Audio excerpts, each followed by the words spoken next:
Are you ready? Yeah. Yeah. John Peckman Podcast, Connecticut Valley School of Music and Dance, beautiful downtown Portland, Connecticut. Come over the bridge, go through one set of lights, start looking left.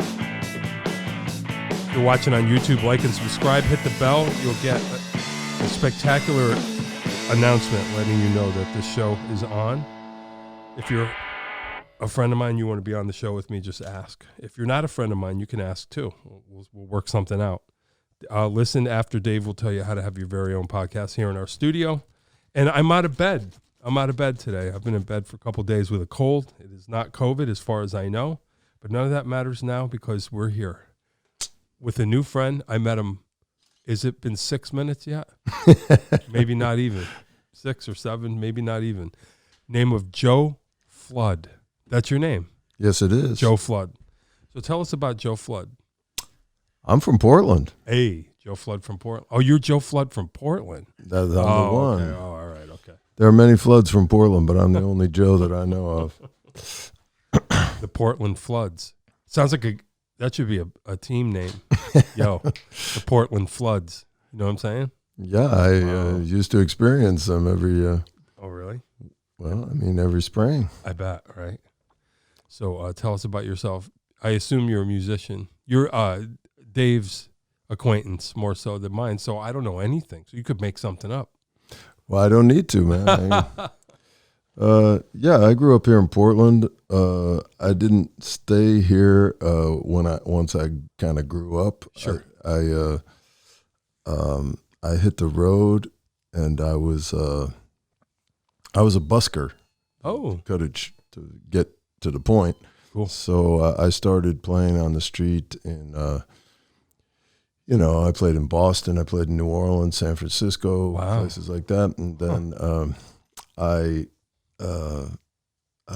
went to Europe. And at the time, I'd had a day gig up in Boston. I saved a little money. Okay. And these guys I knew in New Orleans had told me, that busking was really good in Europe. So I had saved up a little money from this job I had, and I figured I'd go to Europe and I'd travel around till my money ran out, and I'd play on the street. When was to this? Keep myself going. Early 80s. Oh, wow. 1981, something like that. Wow. And so I... kind of wild. Yeah, well, I went to Paris, and I just fell into a scene there. And within the first 2 weeks I was in Paris, I was in 5 different bands, and that was that. I was a busker for the next, it's hard to say exactly how long I was in Europe because toward the end there I started coming back and forth. I was doing. It sounds kind of crazy to say, but I was doing winters in the Alps. For a while, and then I came back to the States, and I started playing winters in Key West. Oh, sure, that makes more sense. I would go back to New York and Paris in the spring. Whoa! Or I would go back to New York in the spring, and then I'd go back to Paris, and I'd spend the summer on the Riviera. Whoa! And then I'd go back to Paris and fly back to New York, and I'd spend the fall there, and then I'd go back to. But then That's crazy. Then I ended up.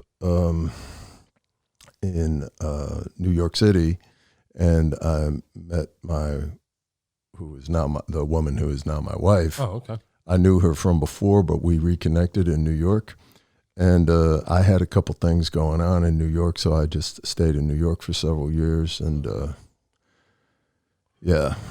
wound up back in Connecticut after a while. But playing guitar, I play lots of instruments. Okay. So I play fiddle and mandolin a lot too. So I did a lot of session work in New York, and mostly I was doing, I'd played some guitar, but mostly fiddle and mandolin. Oh, okay. There weren't many guys doing that at the time, Wow. So this is pre-internet. How does one land? Okay, so for people who don't know, I think I know, but for people who don't know, tell us busking, what exactly that is. Busking is a very, very old profession. It's just street performing. So, it's really interesting because I thought I was kind of taking a step up when I moved to New York, and I was playing gigs and getting paid and knowing what I was going to make before I walked out and stuff like that. But since I left New York, a lot of the gigs that I used to do have turned into hat gigs. You know, they passed the bucket, and that's just the way it is. So everything's a busk. Not everything, but I mean, many places it used to be, going concerns. Yeah. So it's funny the way it evolved, because in Europe that was just like a totally natural thing. It's traditional. But the busking vibe. I see. Yeah. So that's got to be hard for an American. Well, to break in. Yeah. You have to kill some folks back there, and no, imagine the confession right here on the John Peckman podcast. So it's a little, again, things have changed a lot since then. For one thing, the EU was not a thing back then. Okay. So I never had like a carte de séjour, like the equivalent of a green card. I never had that. Okay. But as an American, you could travel just about anywhere and stay for a long time and not be hassled. Okay. So that part of it was easy. And then you're like off to Key West. When things get hot, you're like, no, and things never got hot. In fact, part of the sort of mentality of it is like if it's illegal, that's the best place to play. Wow. So I spent a lot of time negotiating with police because a lot of the concerns that they have about busking is that you gather a crowd. Okay. And that's like ground for, fertile ground for pickpockets and things like that. Right. And so you ever work with a pickpocketing crew and get a cut? No. I bet you that's a thing, right? It's gotta be. They say that, but I've never seen. Okay, I don't know anyone. I'm just imagining. My criminal mind is in overdrive. Ever did that? Okay. If you play good music and you attract a good crowd, you don't have to do that. Sure. Right. Yeah. So that's I got you. So they don't want a crowd. Yeah, that's pretty much what it was. Because then they might get into the street. People might back into too many people. Someone might. Yeah. So it's like usual. Yeah, but. I mean, I could tell you, if you wanted to talk, I could talk for 4 or 5 hours about busking if you want to. I mean, it's a whole culture. You be the judge of how much you want to.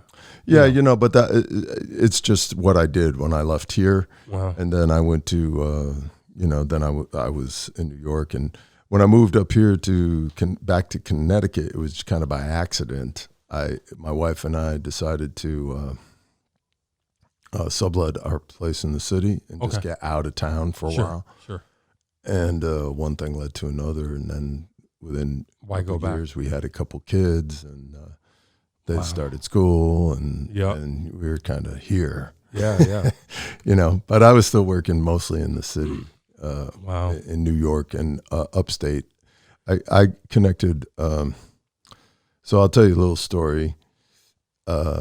To put the whole thing in perspective. Sure. One summer, I went down to this town in the south of France called Saint Paul de Vence.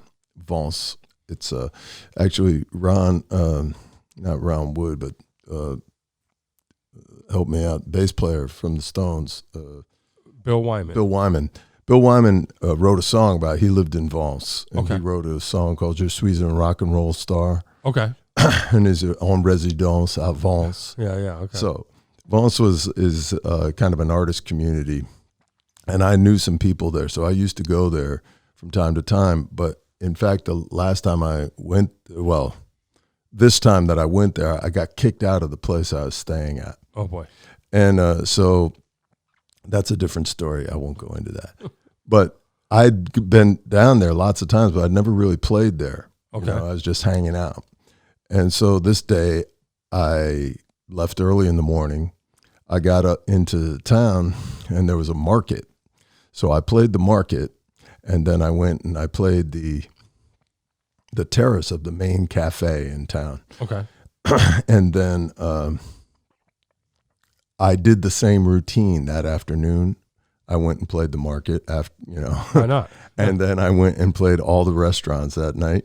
And that was the biggest earning day I ever had as a busker, because nobody was busking there really. Wow. Like I just kind of came into town and nobody was doing that. And so people were generous. And you didn't find out why, and just no one thought of it? Well, it's not that nobody thought of it. It's kind of off the beaten path, Okay. And so it just wasn't a thing that anybody was doing.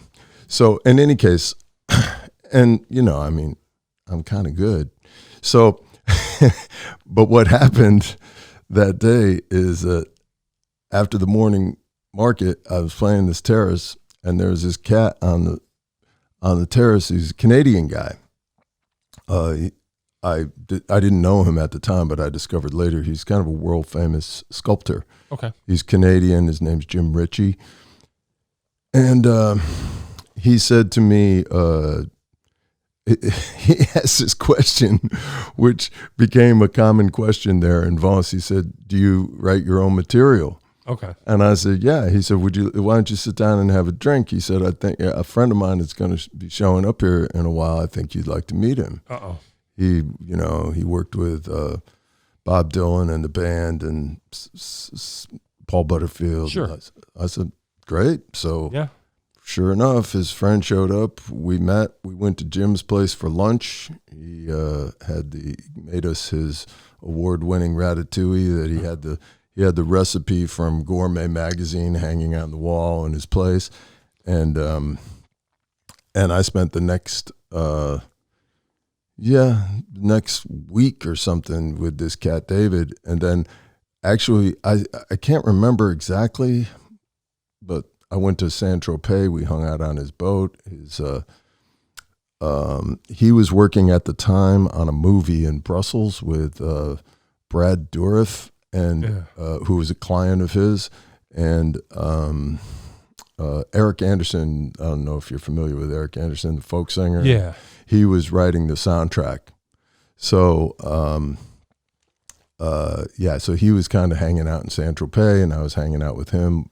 I went back to Paris in the fall, and Eric came down, and we connected. And a year later, he moved back to Woodstock, and I moved back to Woodstock. Wow. I moved to Woodstock for a brief minute, like 6 months or something, and the first day I was in Woodstock, we were walking down the street, and Rick Danko pulled up and picked us up, and just like that. He and David were pals. Right. But my first day in town, I met Rick. Yeah, it's like a fantasy. Yeah. Yeah. So, so after that, I mean, all this stuff took time, it's a windy road and a lot of stories, but I ended up working with the band, writing with Levon. Whoa. I was a side man for Rick for a while. Whoa. Okay. Wow. I made some I did a bunch of gigs with Garth. I made one record that Garth plays on. Sure. Yes, just like that. Wow. So my connection with the band was wow, that's cool. Was a big thing. That's wild. That's really cool. I have a weird, not to make it about me, but I very much know who the band. I have a weird connection with the band. I have an uncle from Pittsburgh. It doesn't matter that he's from Pittsburgh, but my uncle is a soul singer, drummer, or actually he's probably a bass player. Anyway, he was doing a double bill with Levon and the Hawks in Atlantic City the summer that Dylan picked them up. Gotcha. So he was like band buddies with them forever. So him and Levon would exchange, kind of, Christmas cards and stuff all that time. Uh-huh. And so I didn't know any better. When I was a little kid, my uncle would come by and he would leave the records, like Big Pink or the Brown, like this is my friend's band. And we didn't know. And then when The Last Waltz came out, I was probably about 12. My parents said, these are your uncle's friends. And I didn't make the connection till later. And I'm like, oh, wait, the band, And then years later, I crossed paths with Levon and I told him, who my uncle was. He's like, oh, yeah, Pecky from Pittsburgh. It was just kind of funny, because I didn't know. So I grew up, luckily, with the band music in my house from when I was a little kid, because my parents were just like, oh, my uncle gave us some records, we'll check it out. So yeah, I love the band. They're one of my number ones. So I have a picture of me like in diapers looking at the Brown album with headphones on, like, and I had Levon sign it when I finally met him. I knew I was, open for him, and I'm like, this is me, like at 2 years old. Okay, all right, son. But I look like my uncle, and I told him who I was. I said, I'm Pecky from Pittsburgh's nephew, and he looks at my face and he goes, "You sure as shit are, boy." That was anyway. So yeah, the band, that's awesome. That's really cool. Yeah, so Must have been wild. Those guys are, it's funny that you say that because, I've worked with a lot of other people too, and the whole backstage thing. Sure. And those guys were like, once you were in with them, they treated you like family. They were just. I would imagine they're just really nice people. Yeah. I learned the band's music as a kid. So talking about being one of the Floods from Portland, I'm one of 11 children. Whoa. I'm the youngest. And so I grew up listening to all, Sure. My older brothers and sisters had really good taste. Yeah. That's great. Yeah, mine too. Yeah. So, like we have a box of, I think my sister still has it, a box of 45s, that we just kind of collected. And my oldest brother, Tommy, who was a selectman here in Portland for a long time, he had, like Johnny Cash Sun singles, that kind of stuff. And so in any case, it's great. I remember the first time that I heard music from Big Pink. And my brother, Timmy, played it for me. And so it was really exciting for me. Later in life, I got to introduce my brother, who introduced me to the band. Whoa! To the band. That's great. And at the time, he was living down. Cool. Yeah, he was living down in Virginia.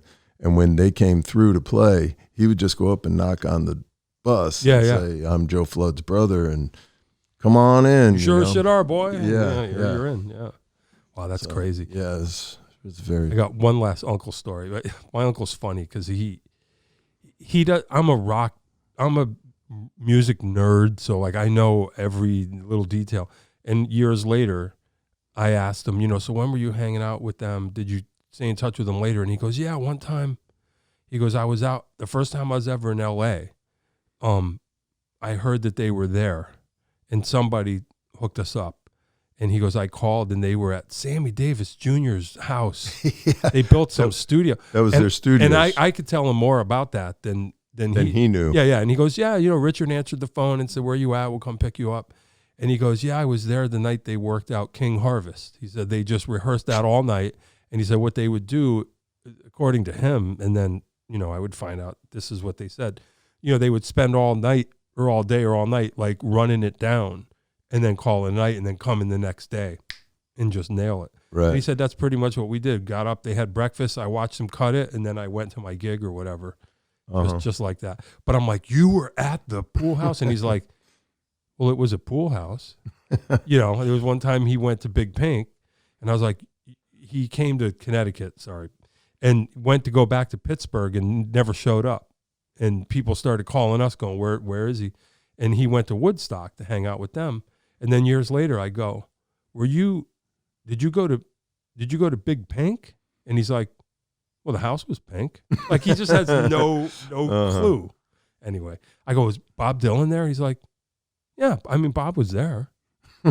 Just not, I'm like, I want to hear anyway. So, yeah. Crazy. So I'm sure you have a million stories like that. Well, I don't know about a million, but I got some stories. Yeah, I bet. Some are easier to tell than others. Oh boy, I can imagine. How do you? So you're saying your busking career kind of started in Boston, you would say? Well, so once again, having older brothers and sisters, my sister Ellen went to school in Cambridge. Okay. So I used to go to Cambridge a lot as a kid. Sure. And hang out in Boston. And I used to see people playing on the street. I used to think, that's kind of funny. You know, like I could see myself doing that. Wow. You know, and yeah, it was not so long ago. When I say not so long ago, it could be, you know, within the last 10 years. But I was going through some stuff, like, you know, just papers that I had and stuff. And I actually had what they called an itinerant musician's license from the city of Cambridge. So there was such a thing. There was such a thing. But that's what I mean. Like, I didn't make a lot of money doing that. New Orleans was really much better. You said at some point you quit your day job to busk full time. Well, I started busking. I didn't have a day job. Oh, okay. I ended up in Boston. I had a day job, but I would busk as well, and I would do gigs. You know. Wow. But it's when I went to. It's really when I went to Europe that I realized that busking could be like a way of life. Wow. You know, and it was. Were you making more money than straight people, or just the same, or? It wasn't about that. You Right, know, it was just like, you know, you were totally free to do whatever you wanted. Yeah. You could go where you wanted So I also had the advantage of being able to work as a sideman or do my own thing. Okay. So if I was with a bunch of people and we were playing on the street and then it didn't work out, sorry, this isn't for me, and I could go off and do my own thing. No fixed abode. Any day. How do you blow into a town and figure out where you're going to sleep, eat? Well, lots of different ways, but I could tell you one thing: GPS means nothing to me. You know, I have that skill. Right. I can go in a place and I learn it very quickly. You give me an address, I'll find it. You know, it's just like stuff like that. I just have a sense for that.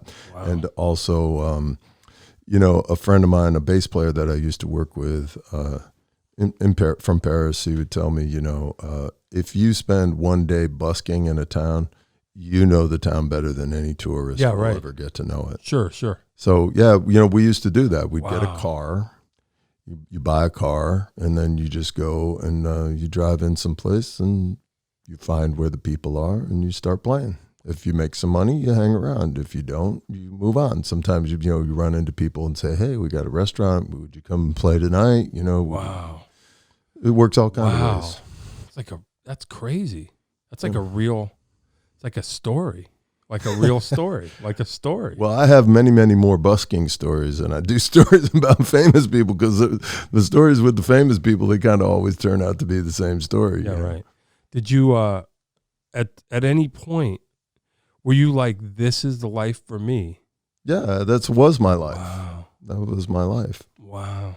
Did anyone care? Were your folks like, what are you doing? Or you just like, hey, I'm just cool? I guess none of my business. I'm just curious. Well, now, I mean, I suppose looking back, my mother might have been a little concerned about me from time to time. Now she had the other 10 kids. Now that I'm a parent and I see what my wife goes through, I was probably not the kindest son to my mother. But, again, in those days, it wasn't the way it is now, where you're like in touch with people 24 hours a day, 7 days a week. Right, sure.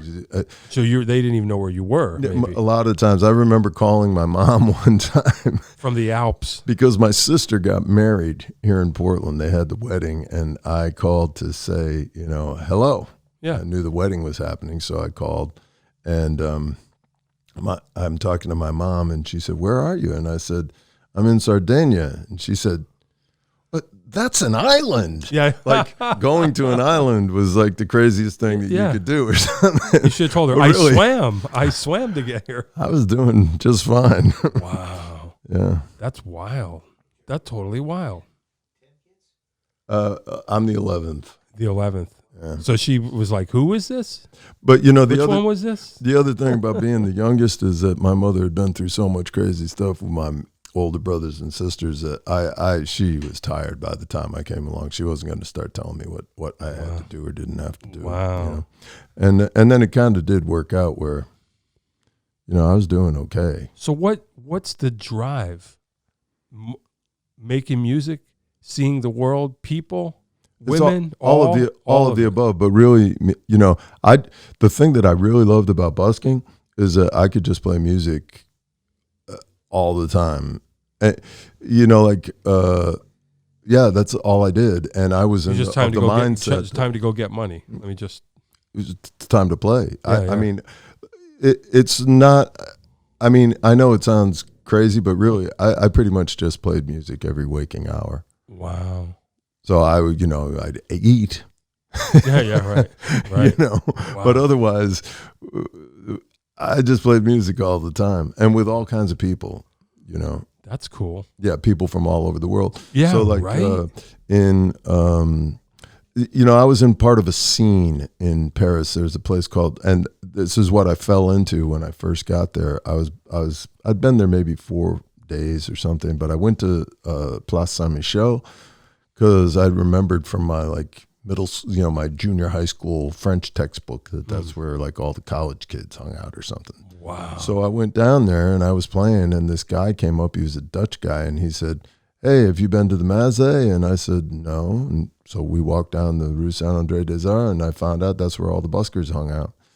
And I just totally learned the ropes. I learned what everybody did. I met all the cats, and is there room for everyone? Like, what do you have to do to get in? Or are they just like... So just curious. I mean, I'll tell you. It's so there's a pecking order. Okay. There's a kind of a pecking order. I would hope at so. least in that situation. Yeah, sure. So, there are different things you can do. There's what's called a street pitch, where you just go out and find a spot on the street and you set up and start playing, right? You leave the case out. If you get a crowd, you have somebody you call it a bottler. The bottler goes around and asks people for money. So you carry a hat or a bag while you're playing. Yep. That's kind of like the top of the pecking order. If you can get by just doing street pitches, then you got something going on that's going to stop people in the street. You're going to get a crowd and you can bottle them. Wow. Right? Yeah. But then below that, the other thing you can do are terraces.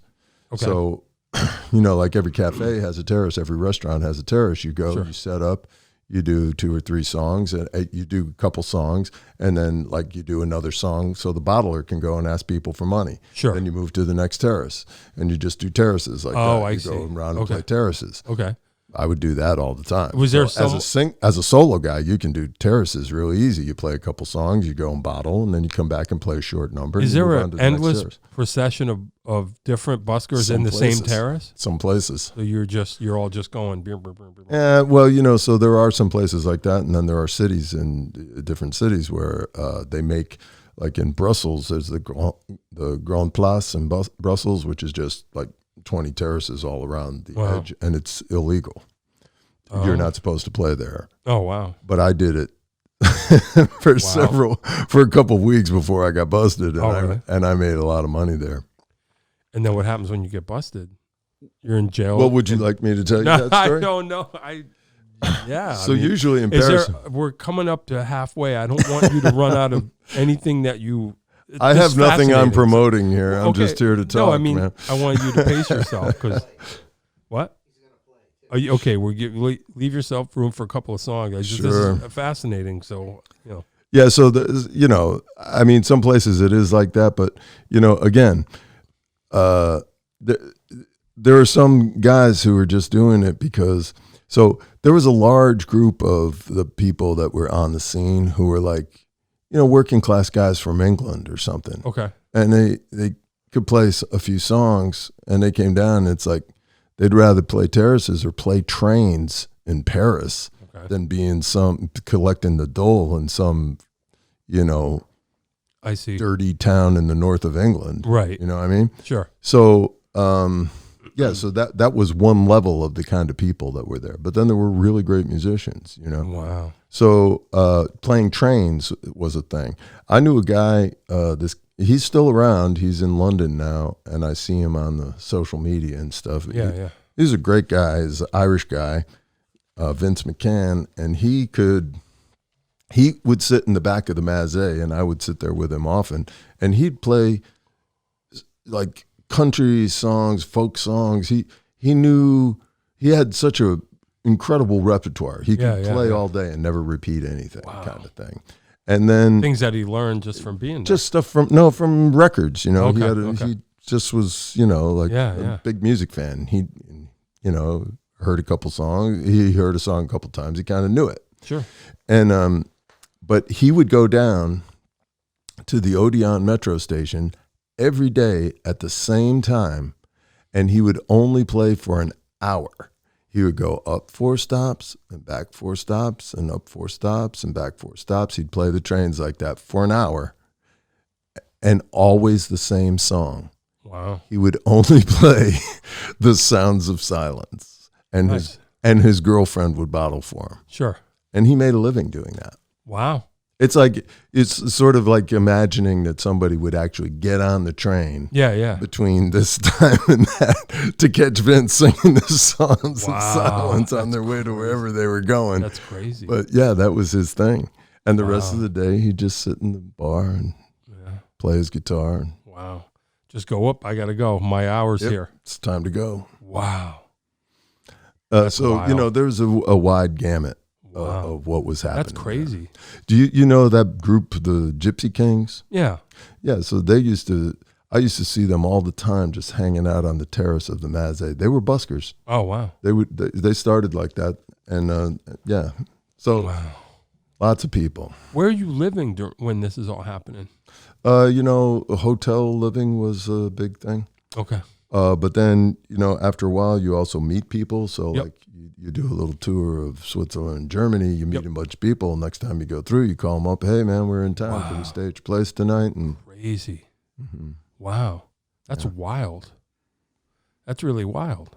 yeah, it's a little bit like touring, like doing the hippie van tour. But And this is all in what years? You say like 80s to when? all through the 80s, I did that. Wow. The last time I went to do that was had a band in New York. I was in several bands in New York, but this group that I was in New York, we'd all been buskers previously. So we went to Paris. We bought a car. We spent 2 months, and we did really well. We made a lot of money, and we put it all into the car. Oh, boy. Before we were through, we had put a new engine in the car. Oh, brother. And I just remember being there and pulling out my wallet and taking out my last 100 Swiss francs. Oh, boy. Just to and get chipping it in for the car. And we got back home, and luckily I had a round trip ticket because I had a gig on the following weekend, and I got back to New York, and that was And you're like, that's the end. well, it wasn't. I could have done it again, but I didn't need to do it. Right. Yeah. Did it just progress? You didn't have a master plan, but you No. got to the point where you said, okay, I don't need to go play the terraces or whatever. You're like, I got a good thing going here. I'm just going to kind of. I was working, Yeah. I mean, I was in New York. I was playing gigs 6-7 nights a week. I was What doing more can you ask? sessions. So it was fun. I was playing with good people. That's cool. Mostly on fiddle. No, all of the above. I play Wow. guitar. I play fiddle. Okay. Play mandolin. I mean, I can play a lot of things. I Sure. can play banjo if I Nice. need to. Nice. What about what's the repertoire that you learned? How did you learn? How would you characterize the music that you're playing? So, I play a lot of country music, Okay. but I also play a lot of blues Mm-hmm. and swing jazz. Sure. So the Django thing was very big, Sure. and I would do a lot of that. Sure. And then, I could play any kind of American music. So I worked a lot with a group called the Lost Wandering Blues and Jazz Band. Okay. And the main thrust of that was sort of like Bessie Smith and Ma Rainey kind of Sure, stuff. sure. But, we do Fats Waller tunes, Sure. things like that. Yeah. And then I was kind of the rock guy Okay. in that. So I would play Jimmy Reed and Chuck Berry. Yeah. Stuff like that. But Do you I knew all that material already. There used to be, when I was a teenager, I would go to the La Boca, Yep. and there was a band there called J.D. Clement and Nat Needles. They were like a little trio, and they did that repertoire. Okay. So I kind of knew a lot of that stuff. I hadn't really played it, but I was familiar with a lot of that Yeah. music. And and so also when I got to New York, I was pretty much playing in blues bars. Okay. And they called them blues bars, but really what it was like, 50s and 60s R&B was a lot of the Sure. stuff. It wasn't like Chicago blues. Right. Some of it was, but not exactly. But I came from a completely different. I mean, I can play all that. Sure. But I came at it from a different angle. Yep. Yep. And I also had original material, so I brought that to the picture. Right, that no one else was doing. Do you think that you, in Europe, when you're doing that scene, did you bring an authenticity being American? Were you somewhat of a novelty because you're like the real deal? Well, there's an element of that. Like one guy that I played with a lot is this guy, Wayne Stanley, who's still there and still doing it as far as I know. He had a regular gig on the Champs-Élysées in this American restaurant called Cactus Charlie. And he played every Friday and Saturday night. Sure. So like I would go out on the road and I'd come back and first thing I would do is call him up and say, hey, man, can I get on the gig on Friday or Saturday? Yeah. But that was, it was like a regular gig, but it was also a busking gig. Oh, wow. Like they'd feed us. Yep. And then they'd clear away the tables where we had eaten, and we'd just stand there and play, and they would pass the hat. Wow. So, but it was a good paying gig. Like okay. Every week we made good dough. Sure. So, and he didn't mind. Like he's like, all right, cool. Do well. Well, no, it was a band. He had like okay. He was Wayne was from Kentucky. Okay. And he totally played that card like he was the real thing. Right. Like he was this country singer from, but the band, we were all blues and jazz players from, Paris, Yeah, right. And so I would come in and he'd say, well, I already have a fiddle player. And I'd say, what if I had a mandolin? And he'd say, okay. Yeah, right. So I'd go out and find a mandolin and I'd make the gig. Yeah, right. In the end, I played in that band. Yeah, right. I played fiddle, mandolin, banjo, electric guitar, and I played bass. Yeah, right. Sure. So I played everything in that band at one time or another. Yeah, whatever it took. Yeah. Just to get on the gig. Yeah, man. Wow. That's wild. That's totally wild. I'm just thinking though, like if you're out somewhere and these cats, like you say, are coming from England trying to play the blues, you're an American. Like you're there. Yeah. Do you think tourists, they give a little bit more credence to? Well, some people know and some people don't. And you say that, but I mean, yeah. Eric Clapton is from England too. Yeah, I guess you're right. They have their own blues tradition. I was very influenced by a guy, Steve Davey, who was an English guy who was a fantastic interpreter of the blues. Yeah. And he could play everything, okay. He'd play, all right. He'd play George Jones 1 minute and Duke Ellington the next, So those with ears. Was like, rock and roll. Yeah. Blues-based rock and roll. So it didn't really give you a distinct advantage. Well, in some ways. I mean, there are some guys there who do the thing, in French they call it l'anglais de lavabo, sink English. I don't know what that means. It's like they have a couple words, like they hear the record and they know a couple words. Oh, sure. So they sing that and then they just kind of go, oh, wow. Because it sounds like, they're like trying to sing phonetically or something. Yeah. And it's just stupid. Right. And here you are. You have an advantage over people like that. Wow. Yeah, for sure. And then there are, for any genre of American, you're getting me excited talking about this stuff. I never talk about these things. For every genre of American music, in Europe, there are people who are like fanatical about it. Yeah, like sure. There are fanatical jazz fans. Sure. There are fanatical rockabilly people. Yeah, There are fanatic country music people, bluegrass people. Yeah. So they're very knowledgeable people, you go and start to play. They know if you know or you don't. Whether right. Whether they even know they know because they're around real dudes, real people, without realizing their standards are high. Yeah. Already. Yeah. Wow, that's cool. So you decide you're in New York, kind of doing it. You come up here for something, and then decide I'm going to stay here. How did you find a wife in all of this? How'd that happen? Got to be a story. Well, yeah.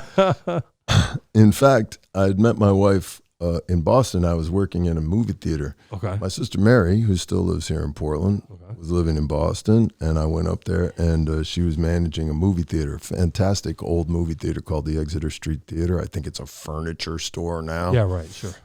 But I walked in first day on the job. There was this woman behind the counter, and she's now my wife. So it was like love at first sight for me, but not exactly for her. Oh, boy. But we knew each other. We were friendly.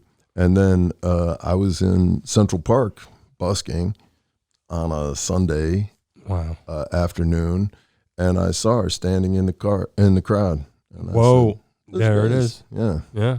And so she came to the gig last night. We were playing at Tramps. I don't know if you're familiar with that club. Sure. So we played at Tramps that night. She came by, and we kind of been together ever since. Was she down there? there? We didn't get married. Yeah, she was living in New York. Okay. Working as an illustrator, which is what she does. Okay. Wow. Yeah. That's wild. And you raise kids in all of this. Mm-hmm. Wow. That's crazy. Yeah. It's pretty wild. Life is full of surprises. Well, it sounds like your life is, everyone else's life is boring now. You know what I mean? Wow. I almost feel like I'm hallucinating this. Like, is it real? Here I am. There he is. Wow.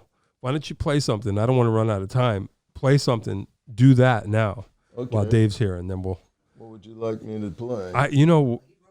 This is your gig, Okay, Dave keeps saying I wrote songs about Portland.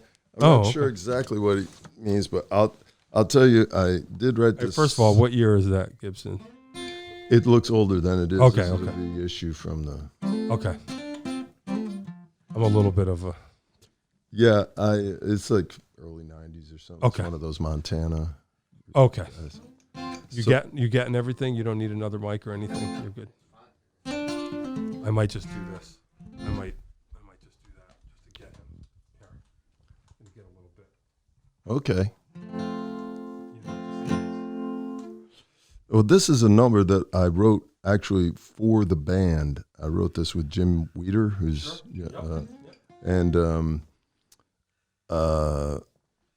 the closest we got to their recording it was having Rick come in and sing background vocals when we were to a demo. But in the end, they wound up recording a tune of Artie Traum's called Amazon. And this is a river song, and that I do. Well, if you know that record, I have a cut on that record. Moved to Japan, I wrote that one. I know that song. Yeah.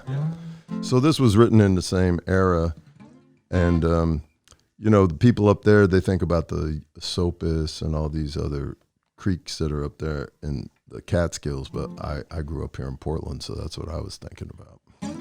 Anyway, I'll do it for you.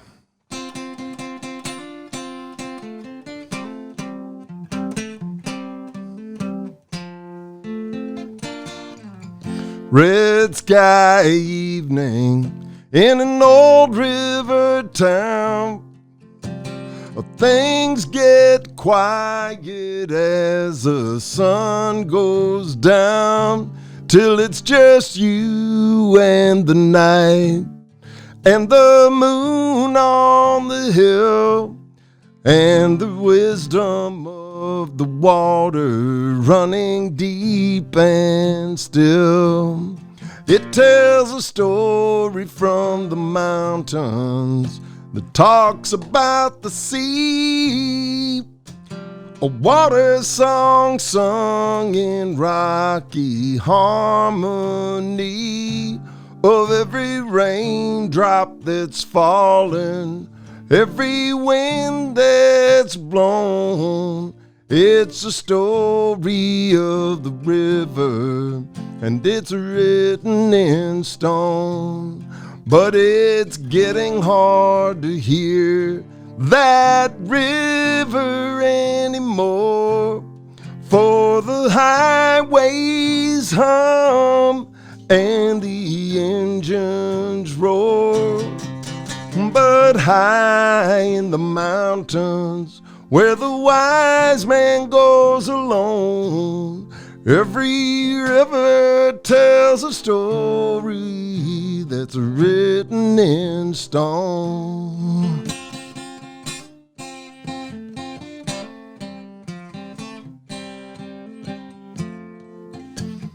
It's carved out its record through the rock and sand with the gentle touch of a loving hand of how it served and preserved us as our own life's blood left us dry as a bone and lost in the flood, and how we've used and abused it and turned it to rain that burns the leaves off the trees that once stood on its banks, and how we threaten our children and filthy its flow. And I've heard that river saying, we'll reap what we sow. Now I'm no Moses, and there's no burning bush in sight, but I've seen the water fall in its shimmering light. And high in the mountains where the wise man goes alone, every river tells a story that's written in stone. Yes, high in the mountains where the wise man goes alone, every river tells a story that's written in stone.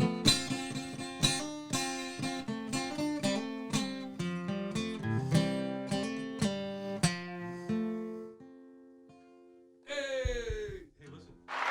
Hey!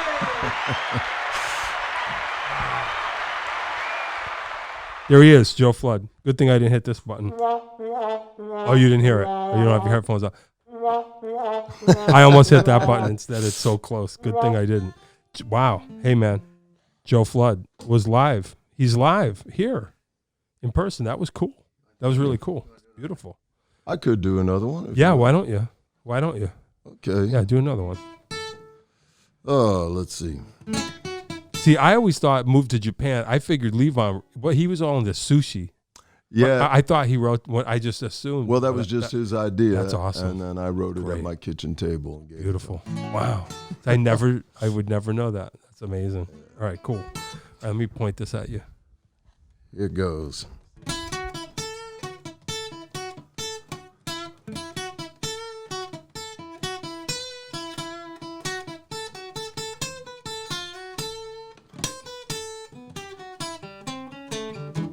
I'm in a hole and I'm digging in deeper. I'm in a hole and I'm digging in deeper. I'm in a hole and I'm digging in deeper. I don't know how I'm gonna get out. Well, I'll give you your money when I get there. I'll pay you what I owe you when I get there. But I got this shovel from Manpower and they charge me by the hour, and I don't know how I'm gonna get out. I'm in a hole and I'm digging in deeper. In a hole and I'm digging in deeper. I'm in a hole and I'm digging in deeper. I don't know how I'm gonna get out. Well, they told me I was gonna be a pilot. They told me I was gonna be a pilot. Now I pilot over here and I pilot over there, but I don't know how I'm gonna get out. I'm in a hole and I'm digging in deeper. In a hole and I'm digging in deeper. I'm in a hole and I'm digging in deeper. I don't know how I'm gonna get out.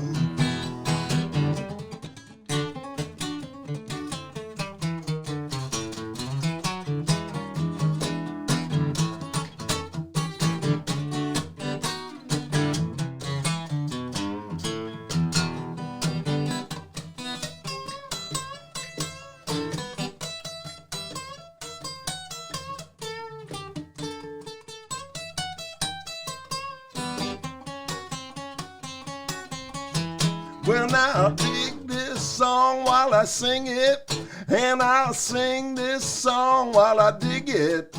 I dig and sing, sing and dig, dig and sing, but I don't know how I'm going to get out. I'm in a hole and I'm digging in deeper. In a hole and I'm digging in deeper. I'm in a hole and I'm digging in deeper. I don't know how I'm gonna get out. I'm in a hole and I'm digging in deeper. In a hole and I'm digging in deeper. I'm in a hole and I'm digging in deeper. I don't know how I'm gonna get out.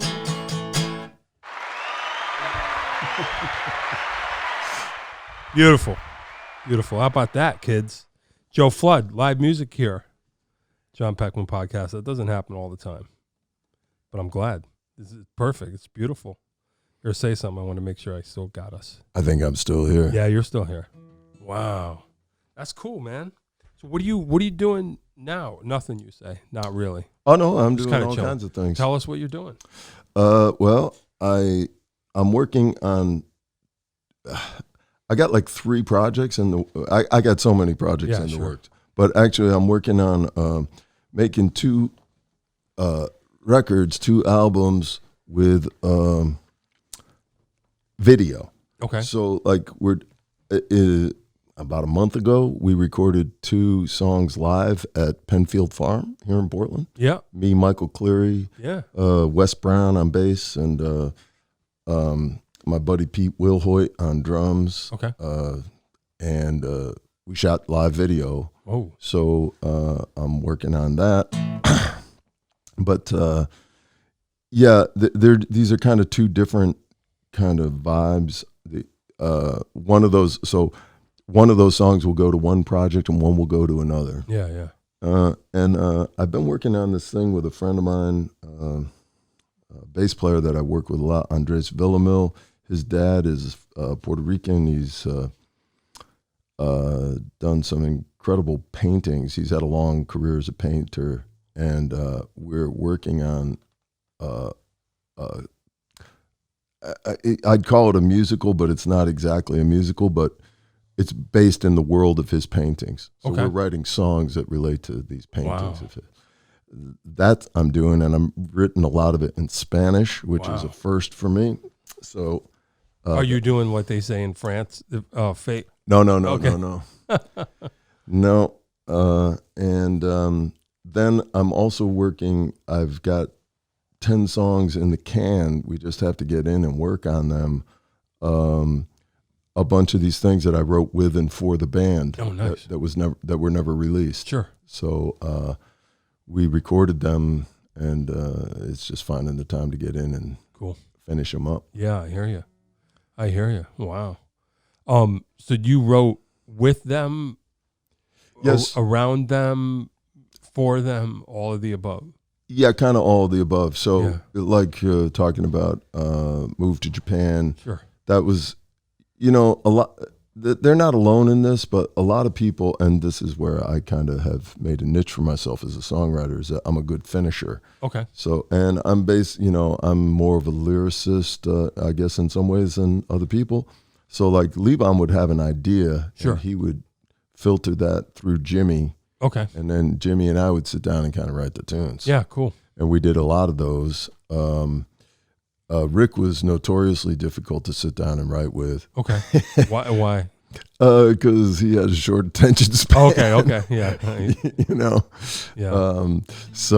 Wow. But I had, a great time hanging out with him. Sure. But we didn't have very productive writing He needs sessions. a finisher. Yeah, he needed a finisher. Yeah. So that was my job. Yeah. Wow. Yeah. That's wild. So Jim's not the writer that you are necessarily, or? Oh no, Jimmy's. So he's got the Weight Band. Yep. I think he pretty much wrote every tune on the last record that they did. Oh, okay. Yeah. The previous one, the first album that they made, we had, I think, 2 co-writes that we had written back in the day that didn't come out. Sure. A tune called Common Man, another one called Never Too Old to Rock and Roll. Okay. And again, those were ideas of Levon's. Yeah. We kind of wrote. Common Man kind of came up between me and Jimmy, but Levon really loved it. For a long time, that was like gonna be the cut for what became Jericho. Right. And it's all record company politics and all that kind of stuff. They said Atlantic City, that's going to be the cut. Yeah, That was kind of the cut. It took a long time for that record to come around. So. Yeah. No, I was all over that record. I couldn't wait. I was a huge fan of them already, and when that happened, I was okay. Here we go. Remedy, Stuff You Gotta Watch. I like that one on that record. Yeah, so I always thought that Stuff You Gotta Watch was just a Willie Dixon number. Yeah. And I recently got one of these old big band things from Italy. Yep. And I'm trying to think of the cat's name. I know it. Johnson. In any case, that's on there. Oh, wow. Yeah, so that was. That song's been around. Yeah, it's been around since the 40s. Anyway. Yeah, 30s or 40s. Yeah. Yeah. But, for me, that was a thrill, like to get the album and open it up and see the credits. And, there's my name, there's Bruce, there's Bob. Yeah. Yeah. What else do you want? It's from Portland, Connecticut. Okay. Yeah, man. Yeah. That's awesome. He might. Is there a such thing as the most interesting man in Portland? You know what I'm saying? Because seriously, when you think about it, from Portland kids, if you're watching this show, seriously, that's wild. That's a wild story. You went from Portland to around the world. Sort of. Yeah. Well, yeah, sort of. Right. I mean, a lot further than a lot of people from Portland. Well, I've come back and done other things too. I think a lot of what Dave is referring to is I did this project a couple years back about these 3 19th century songwriters from Middletown. Oh, wow. Henry Clay Work, Reginald DeKoven, Edward Barrett. Wow. He wrote a song about the quarries Whoa. that I recorded on that. Wow, that's really talk cool. about a lot of things. That's cool. I within the last few years, I got a commission from the Nantucket Historical Association. I wrote an album for them about these sites that they have out there. I have a new album that came out just within the last year or two called All Roads. If I am on here, I should be promoting my stuff, right? Why not? Yeah, I'm pretty proud of that record. I think it sounds really good. Wow. It's on all the the usual suspects, Spotify, Sure. Apple Music, all that stuff, Amazon, Sure. YouTube. Sure. Yeah, I Wow. keep busy. Yeah, that's cool. Do you feel like did it all work out? It's not over yet. Yeah, I'm here. Happy ending. We're good. Mm-hmm. Everybody's good. You're good. Yeah. Played with your heroes. Mm-hmm. Got on the record with your heroes. Mm-hmm. I don't blame you. I would be psyched. Yeah. That's pretty cool. We're gonna go long because we only with 2 minutes left. So if you're watching this on cable, this would be the end of the show for you. But we're gonna go a little bit longer. So right. Yeah, sure. Let me just ask you a couple of silly questions that I use to kind of wrap up in case we forget anything. Are you a consistent practicer of your instrument? Yes. Oh, that's cool. How so? I try to play a little every day. Every day. But I have a lot of instruments, so I don't play every instrument every day. Gotcha. What came first? A ukulele. Oh, wow. Okay. And then? And then guitar. Yeah. I bought my first real guitar downstairs here. See? Yeah. See what I'm saying? Wow. How does fiddle? That's got to be a leap. My brother Johnny was in the army in Germany, Mm-hmm. and he sent me one. And you're like, okay. So I will tell this very briefly. Sure. My mother was a librarian here in Portland, and when I was, I don't know how old, 11 or something, Yep. I went to the public library and I took out a book called "What Musical Instrument for Me." Oh, hey. And it All went of them. through, and it talked about every instrument, and it gave the basic fingering for the horns, like all that kind of stuff. Sure. And so I knew how to play a lot of instruments before I ever picked them up.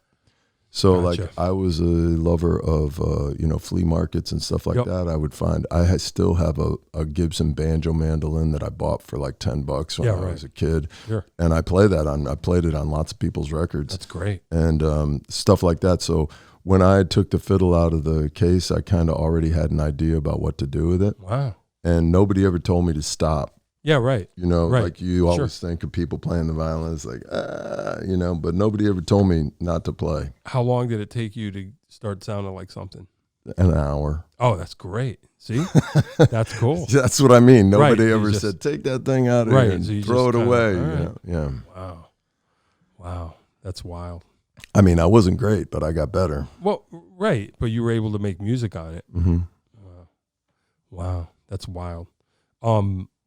What are the other questions? Desert Island albums. You have a handful of albums that you would take with you on a desert island that made a huge impact, that would help to define you. Well, I don't know about defining. Well, but I'm a huge fan of the Moses Ash recordings of Woody Guthrie. Oh, okay. Especially the ones with Woody Guthrie, Cisco Houston, Sonny Terry, Brown and McGee, and Leadbelly. Okay. I'm also a huge fan of the Billie Holiday, Teddy Wilson recordings. Okay, yep. And of anything from the early Sun days. So, like if you gave me a Jerry Lee Lewis or Carl Perkins album from that period, that would be great. Sure. Jazz Records, Mingus Aum is, one of my faves.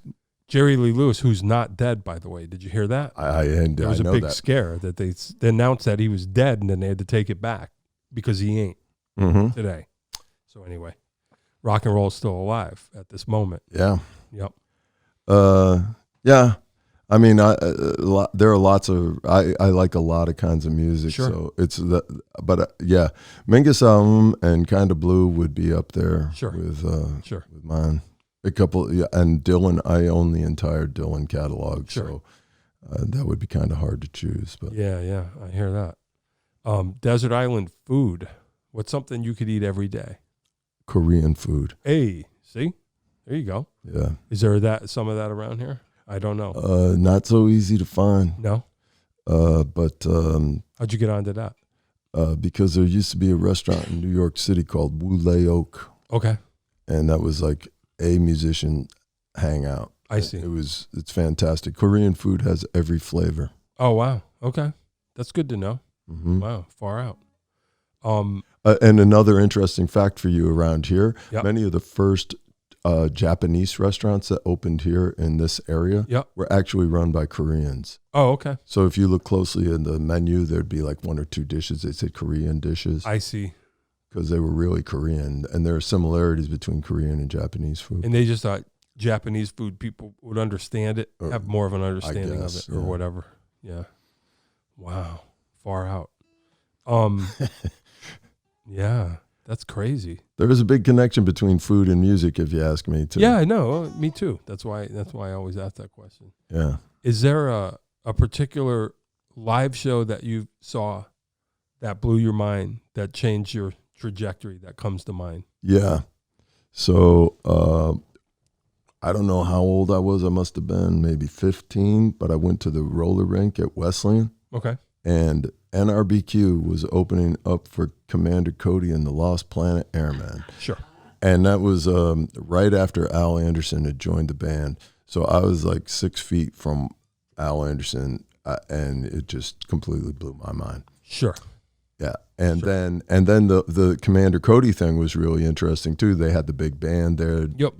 They had Bill Kirchen was on guitar and the pedal steel player. Did you ever read that book? There's a book. I have a book. Star Maker Machinery. Yep. Yeah, I just read it a couple months ago. Interesting. Mm-hmm. Yep. Wow. That's crazy. Yeah. I have a history with them too, but who doesn't around here at RBQ? Yeah. And Al and stuff like that. I used to love when Carl Perkins would come up, they would do that once a year. Mm-hmm. Yeah. That was fantastic. Yeah. Yeah. Well, they made that record. Mm-hmm. I think, well, whatever. That was before. I was going to say that was before Al, but I didn't want to be wrong. So, but Steve Ferguson, my buddy Mark Horn, who I did a gig down, I made a record with him over the summer up in Maine. Okay. But he he played with Steve Ferguson for a long time. Yeah. Yeah. Yeah, I'm an NRBQ freak. Mm-hmm. I came into it later. My older sister had their records laying around, like when Yankee Stadium blew up or whatever. Uh-huh. But I went, I like the Ferguson NRBQ too. Like I know the whole thing, and it's different, equally good thing. Mm-hmm. The whole Steve Ferguson thing is killer. Yeah. Tom Staley and whatnot, and then it becomes, and it's still going. Mm-hmm. So I haven't seen it lately, but I haven't seen or heard them, but I know that they're out there doing it. Yeah. I've liked what I heard, it's Terry and whoever, but yeah, that's crazy. I did a lot of work up in Woodstock too at Navessa Studios. Okay. Which they did a bunch of those Red Rooster records. Oh yeah, sure. That label, Yep. That period, they did a lot of those up there at that studio. Well, like Grooves in Orbit or something. Yeah. Yep. Yeah. Far out. Yeah. Wow, that's cool. That's cool. All right. Why don't you do another song, if you please? Okay. And then I'll slide on down the road and go back home and lay down. Okay. Well, I'll do kind of an oldie. Okay.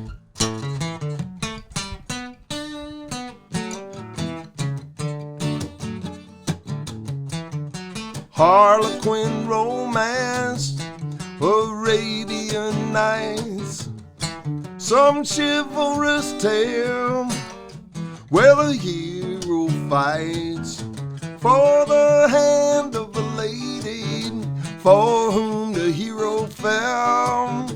That ain't nothing like the story my heart could tell. But if you're trying to find a lover, pick me up and have a look. There's no need to judge by the cover. My heart's an open book. Chapter by chapter and page by page, the joy and the laughter, tears and rage. And my front pages might hold a secret or two, but go ahead and flip them over. I can't keep nothing from you. If you're trying to find a lover, pick me up and have a look. There's no need to judge by the cover. My heart's an open book.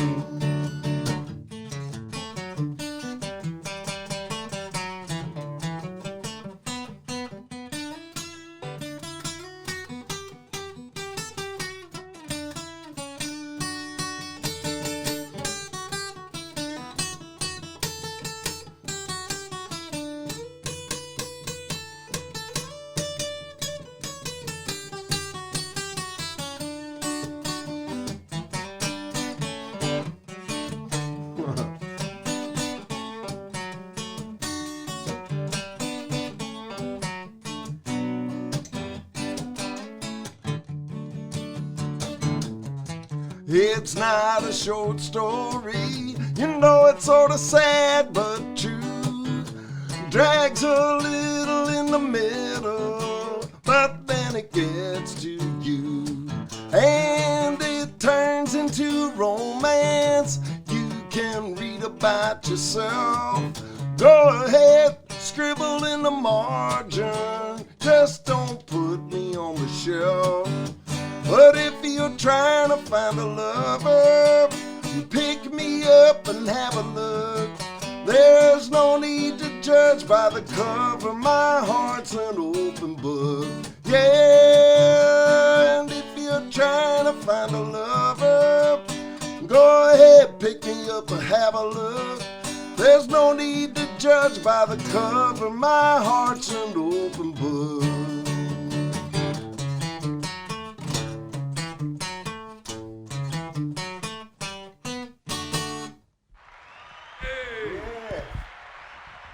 All right, now, hey, there it is. Joe Flood, Portland's most interesting man. It's official. You need T-shirts. Portland's most interesting man, Joe Flood. I'm glad I met you. This is really, really, really interesting. This is crazy. I feel like I dreamed the whole thing. Wow. All right, hold on. Let me get the theme. All right. There it is. Wait a minute. Sorry, guys. I'm a little out of it. All right, there we go. All right. Hey, thanks for coming. Come again. Tell us more. My pleasure. More stories. We'll just do the Joe Flood story hour another time about that one time. You know what I'm saying? Hey, you know what? Seriously, think about it. All right, I'm gonna press the button. Thanks for coming, Joe Flood. Nice meeting you. Thanks for having me. All right, here we go. Yeah, of course. Anytime. Come again. John Peckman Podcast, Connecticut Valley School of Music and Dance, beautiful downtown Portland, Connecticut. Come over the bridge, go through one satellite, start looking left. I still got it. Joe Flood was here. Like and subscribe.